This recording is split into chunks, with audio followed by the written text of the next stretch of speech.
Hi, my name is David Corish, a PhD student in Trinity College Dublin. My research investigates the cellular response to nanoscale titanium surfaces, with the goal of this project being the design of novel implant surfaces which can be applied to medical devices and bone and tooth implants. Take a tooth implant for example. Once inserted into the jawbone, you want the body to respond with quick healing, no infection, and a rapid fixation of bone to the implant with a strong, long-lasting bond. To understand how the body response affects the implant success, we must first look at the cellular response. Cells are the building blocks of the body, so the response of different cell types to an implant is crucial to the overall success. Imagine you could design a cell-specific material, a material that would encourage the adhesion and growth of a desired cell type, but would discourage unwanted cells from growing in that same region. This could be applied for tooth and bone implants. Imagine if you insert a tooth implant is inserted into the patient. It is exposed to different cell types such as soft tissue cells and hard tissue cells. So if you could design a material that would encourage a specific cell type to respond to a certain region, like bone cells to grow on the bottom of the implant, whilst the soft tissue cells will migrate away and only grow on the top region.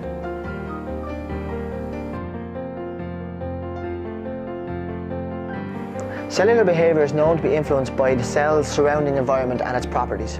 Just like we use touch to detect the physical properties of a surface or its texture, we can tell if it's smooth or soft. We detect the chemical or ingredients of a surface using taste. We can detect the mechanical properties if something is soft or stiff, like we can tell if we're walking on soft sand or solid concrete.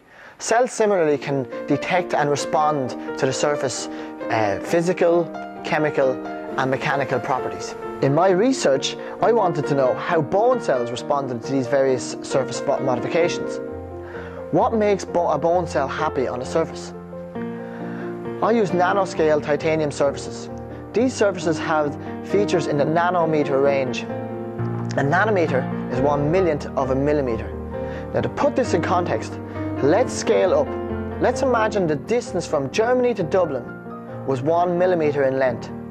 Then 1 nanometer will be represented by this size. That's extremely small. So small, it can't be seen using conventional light microscopy.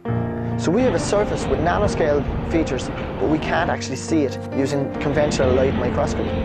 Instead, we use atomic force microscopy to essentially feel the surface topography and obtain a three-dimensional surface profile. Confocal and scanning electron microscopy allowed us to image the surface and how cells interacted with that surface. In my research, I isolated surface properties, changing some chemical properties, changing how soft or stiff the surface was, and also its physical topography from smooth to a nano surface. I investigated which properties cells preferred to attach to, which properties cells preferred to grow on.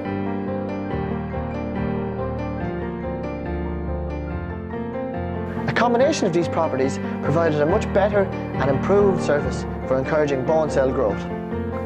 This research builds upon the knowledge of how cells respond to various surface properties.